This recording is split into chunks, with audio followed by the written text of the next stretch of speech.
नमस्कार दोस्तों, मैं अजय कुमार आपके अपने एकलव्य एजुकेशन चैनल पे एक बार फिर से आप सभी हिंदी प्रेमियों का स्वागत करता हूँ। आज की वीडियो में दोस्तों हम लोग हिंदी भाषा से संबंधित जो सामान्य परिचय हैं, उनकी प्रमुख बोलियां हैं, उससे संबंधित प्रश्न को लाए हैं। तो आइए शुरू करते हैं प्रश्नों को। पहला प्रश्न है, भाषा के रूप हैं। तो भाषा के कितने रूप हैं? तो भाषा के 2 रूप हैं, मौखिक व लिखित भाषा। अगला पॉइंट है, भाषा परिवार के आधार पर देखा जाए तो हिंदी भाषा परिवार की भाषा है। तो भाषा परिवार के आधार पर भाषा जो है अपनी हिंदी भाषा, वो किस परिवार की है? तो ये भारोपी भाषा परिवार से है। अगला पॉइंट है, हिंदी शब्द का जन्म हुआ। तो हिंदी शब्द का जन्म किससे हुआ? तो संस्कृत भाषा के सिंधु शब्द से। अगला पॉइंट है, हिंदी शब्द का सर्वप्रथम प्रयोग किसने किया?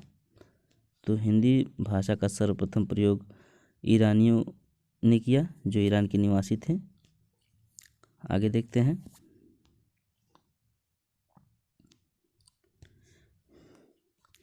हिंदी की जननी कही जाती है। तो हिंदी की जननी किस भाषा को कही जाती है? तो अपभ्रंश को कही जाती है। हिंदी की जननी अपभ्रंश को। अगला पॉइंट है, हिंदी की आदि जननी। तो हिंदी की आदि जननी संस्कृत को कहा जाता है। अगला पॉइंट है, प्राचीन भारतीय आर्य भाषा काल का समय है। तो प्राचीन भारतीय आर्य भाषा काल का समय है जो 1500 ईस्वी पूर्व से 500 ईसा पूर्व तक। अगला पॉइंट है, मध्य भारतीय आर्य भाषा का समय है। तो मध्य भारतीय आर्य भाषा का समय 500 ईसा पूर्व से 1000 ईस्वी तक। अगला पॉइंट है, आधुनिक भारतीय आर्य भाषा का समय है। तो आधुनिक आर्य भाषा का समय 1000 ईस्वी से अब तक मानी जाती है। अगला पॉइंट है, अपभ्रंश और हिंदी के बीच की कड़ी के रूप में भाषा का एक और रूप प्राप्त होता है, उसे अवहट्ट भाषा कहते हैं। आगे देखते हैं दोस्तों, यह प्रश्नों की श्रृंखला काफ़ी महत्वपूर्ण है जो भाषा से संबंधित है। आइए देखते हैं आगे।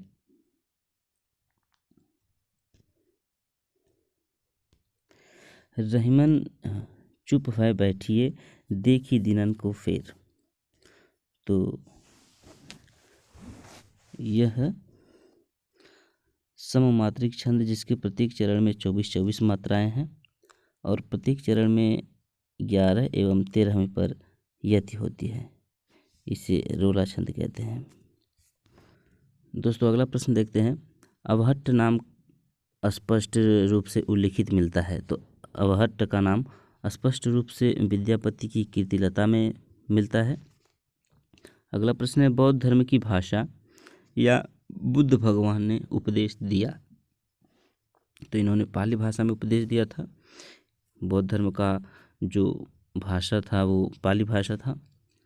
अगला प्रश्न है, जैन धर्म की भाषा। तो जैन धर्म की भाषा या महावीर स्वामी ने जिस भाषा में उपदेश दिया था वह प्राकृत भाषा है।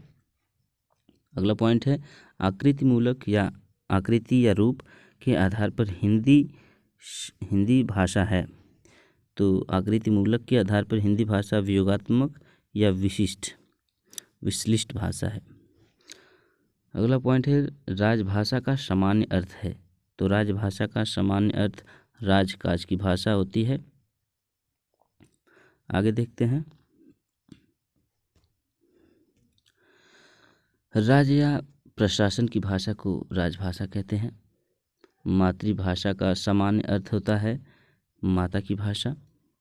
अगला पॉइंट है, परिनिष्ठित भाषा या टकसाली भाषा, साधु भाषा एवं नागर भाषा आदि नामों से जाने जाने वाली भाषा मानक भाषा कहलाती है। अगला पॉइंट है, भौगोलिक दृष्टि से भाषा के क्षेत्रीय रूप को कहते हैं। तो भौगोलिक दृष्टि से जो भाषा की क्षेत्रीय बोली होती है, जो रूप होता है क्षेत्रीय रूप, उसे बोली कहते हैं। जो लोकल एरियाज में बोली जाती हैं उन्हें बोली कहते हैं। बाएं से दाएं लिखे जाने वाली लिपि है देवनागरी लिपि, जो बाएं से दाएं साइड से दाएं की तरफ लिखी जाती है। अगला पॉइंट है हिंदी की उपभाषाएं हैं। तो अगला पॉइंट है हिंदी की उपभाषाएं हैं। तो हिंदी की 5 उपभाषाएं हैं, इसमें पश्चिमी है, पूर्वी है, राजस्थानी है, पहाड़ी तथा बिहारी है। अगला पॉइंट है नागपुरिया, सोनपारी, सारन, मधेशी, गोरखपुरी आदि उपबोलियां हैं। तो ये उपबोलियां भोजपुरी की हैं। अगला पॉइंट है खड़ी बोली का विकास हुआ। तो खड़ी बोली का विकास किस भाषा से होता है? तो अपभ्रंश से होता है, सौरसेनी अपभ्रंश से। आगे देखते हैं भारत की प्रथम देश भाषा है। तो भारत की प्रथम देश भाषा पाली भाषा है। अगला पॉइंट है प्राचीन प्राकृत भाषा कहलाती है। तो प्राचीन प्राकृत भाषा पाली भाषा कहलाती है। हड़ौती एवं ढूढ़ाड़ी बोली। तो हड़ौती एवं ढूढ़ाड़ी बोली पूर्वी राजस्थान की भाषा है, बोली है। पूर्वी हिंदी की सबसे बड़ी और लोकप्रिय बोली कौन सी है? तो अवधी है। पूर्वी हिंदी में 3 बोलियां जो महत्वपूर्ण हैं, अवधी, बघेली और छत्तीसगढ़ी। तो सबसे लोकप्रिय अवधी है। अगला पॉइंट है अवधी बोली का केंद्र माना जाता है। तो अवध या अयोध्या को माना जाता है मुख्य केंद्र। अगला पॉइंट है अवधी भाषा का विकास हुआ। तो अवधी भाषा का विकास अपभ्रंश अर्धमागधी अपभ्रंश से होता है। अगला पॉइंट है बैसवाड़ी, मिर्जापुरी, बनौधी उपबोलियां हैं। तो यह अवधी की उपबोलियां हैं। अगला प्रश्न है बिहारी हिंदी की प्रमुख बोली है। तो बिहारी हिंदी की प्रमुख बोली भोजपुरी है। आगे देखते हैं बिहारी हिंदी का विकास हुआ। तो बिहारी हिंदी का विकास मागधी अपभ्रंश से हुआ है। अगला पॉइंट है भोजपुरी शब्द का सर्वप्रथम प्रयोग किया था। तो भोजपुरी शब्द का जो सर्वप्रथम प्रयोग किया था वह अंग्रेज विद्वान रेमंड ने किया था। अगला पॉइंट है भारत के बाहर मॉरिशस, सूरीनाम, फिजी, त्रिनिदाद एवं गुयाना के देशों में बोली जाती है। तो भोजपुरी बोली जाती है। अगला पॉइंट है पूर्वी कौरवी, पश्चिमी कौरवी, पहाड़ताली, बिजनौरी आदि उपबोलियां हैं। तो यह खड़ी बोली की उपबोलियां हैं। आगे देखते हैं बुंदेली बोली का विकास हुआ। तो बुंदेली बोली का विकास सौरसेनी अपभ्रंश से हुआ है। अगला पॉइंट है झांसी, उरई, जालौन, हमीरपुर, बांदा, दतिया पश्चिमी भाग में बोली जाती है। तो यह बुंदेली के पश्चिमी भाग में बोली जाती है। अगला पॉइंट है राठौरी, बनाफरी उपबोलियां हैं। तो यह बुंदेली की उपबोलियां हैं। अगला पॉइंट है ब्रज क्षेत्र का प्राचीन नाम है। तो सूरसेन है ब्रज का प्राचीन नाम। अगला पॉइंट है भरतपुरी अंतर्देशीय या अंतर्वेदी, बुक्शा, डांगी, माथुरी, ग्वालियरी आदि उपबोलियां हैं। तो ब्रज भाषा की उपबोली है। आगे देखते हैं दोस्तों ये काफ़ी महत्वपूर्ण सब प्रश्न हैं। इनसे 1-2 प्रश्न हर एग्ज़ाम में पूछा जाता है। जूनियर टीचर जो हुआ था इसमें तो 2 प्रश्न पूछे थे। अगला पॉइंट है हिंदी भाषा को हिंदवी कहा था। तो अमीर खुसरो ने कहा था। अगला पॉइंट है डॉक्टर हरदेव बहारी ने दक्षिणी को कहा है पश्चिमी उपभाषा में। अगला पॉइंट है डॉक्टर भोलानाथ तिवारी ने ताजुबेकी और निमाड़ी बोली को रखा है पश्चिमी उपभाषा में। डॉक्टर हरदेव बहारी ने दक्षिणी भाषा को रखा है पश्चिमी उपभाषा में और भोलानाथ तिवारी ने ताजुबेकी और निमाड़ी को बोली को रखा है पश्चिमी भाषा में। अगला पॉइंट देखते हैं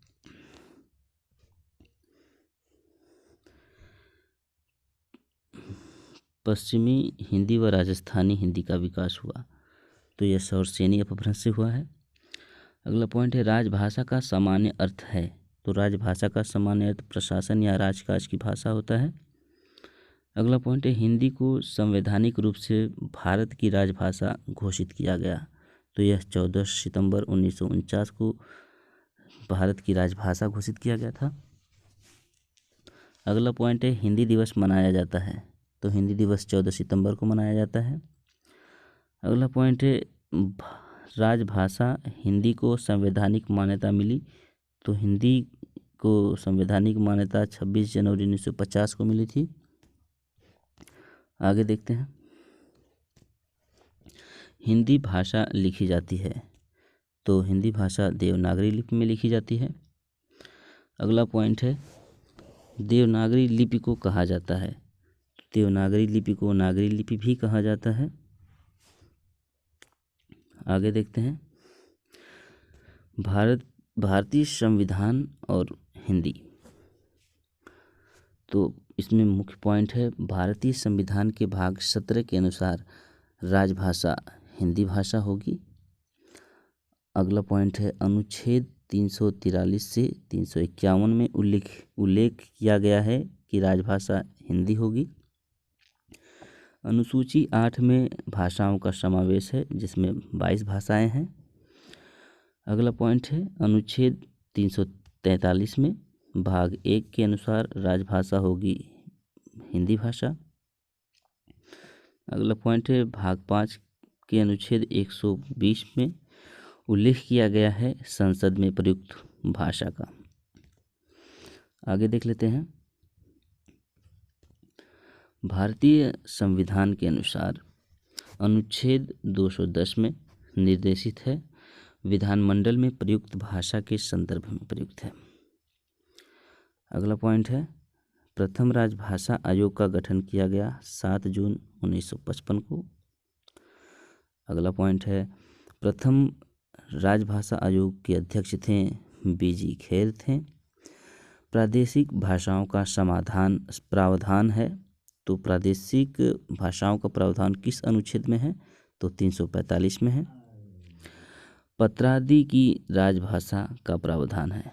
तो पत्र आदि की राजभाषा का प्रावधान अनुच्छेद 346 में है। अगला पॉइंट है किसी राजभाषा की जनसंख्या के एक समूह द्वारा बोली जाने वाली भाषा का प्रावधान किया गया है। तो अनुच्छेद 347 में किया गया है। आगे देखते हैं दोस्तों सर्वोच्च न्यायालय तथा उच्च न्यायालयों विधेयकों अधिनियमों तथा अध्यादेशों आदि में प्रयोग की जाने वाली भाषा का उल्लेख अनुच्छेद 348 में है। अगला पॉइंट है भाषा संबंधी विधियों को अधिनियमित करने का प्रावधान अनुच्छेद 349 में है। अगला पॉइंट है शिकायत निवारण हेतु प्रयुक्त भाषा का प्रावधान है। तो अनुच्छेद 350 में है। अगला पॉइंट है प्राथमिक स्तर पर मातृभाषा में शिक्षण से संबंधित प्रावधान है अनुच्छेद 350A में। आगे देखते हैं